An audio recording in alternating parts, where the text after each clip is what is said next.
3 number কি আছে -3 square into -5 square -3 square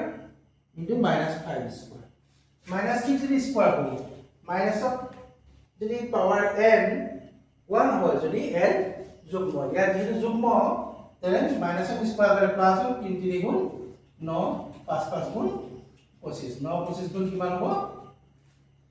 225 okay এইটো উত্তৰ তাৰপিছত 2 নম্বৰত কি দিছিলে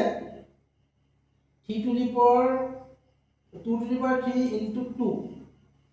2 নম্বৰত কি দিছিলে 2 to the power 3 into 2 to the power 4 মানে বাৰু 2 to the power 3 into 2 to the power 4 তাৰ মানে কি হ'ল 2 কেটা আছে 3টা লগত ইয়াত আছে এটা 2 কেটা হৈ গ'ল পাৱাৰ যদি যোগ হৈ যায় পূৰণত পাৱাৰটো কি হয় যোগ হয় 3 1 4 পাৱাৰ 4 পাৱাৰ অফ পাৱাৰ হলে কি হয় পাৱাৰ দা পূৰণ হয় 4 4 গুণ 16 ইমানেই